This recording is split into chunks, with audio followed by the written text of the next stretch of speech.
athlete, it's just you have to love the game. Your passion and love for the game, it outweighs everything. So you have to have no worries when you're out there on the field because you were basically born to do what you're doing. I see you wearing that shirt. I see you wearing the Cider Strong bracelet too.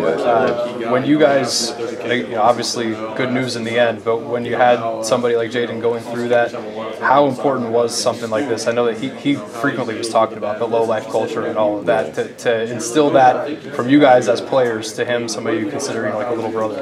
Yeah, it was very important, and I feel like the whole low life and the lack of words really helped him, and we all supported him because we're all like big brothers to him, and that was just perfect, help him get through all that, and our prayers were up for him, and you see he's good now, which is perfect. Yeah, take that culture into your final year here at WVU. Oh yes, it's going to be lack of words on the field, lack of words everywhere, lack of words everything, through the good, bad, and ugly. It's lack of words consistently. How do you see your role this year? I know every year you go into this season and you have your own expectations. Maybe it doesn't play out that way on the field. This is the last go-around. It's got to happen this year. How do you approach this one?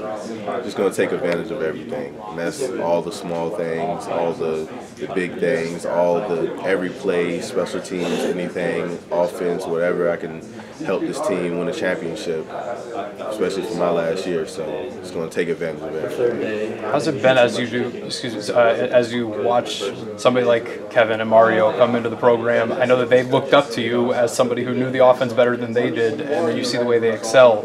How do you take something like that as you see players who are newer than you but get that success before you do?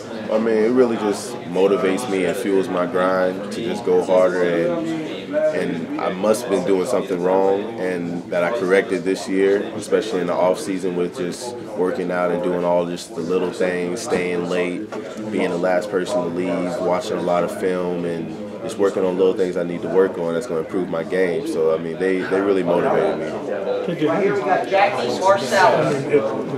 Staying calm, staying low, it doesn't seem on the surface to be the same as, hey, I've got to be amped up and going as hard as I go, just from a quick perspective. So, how do you balance those, knowing, hey, I've got to go hard, but then I can't let the results bother me? Is that kind of a... That's just really, with this whole low life thing, it's really lack of words, and it's low and lowly in the Bible means humble.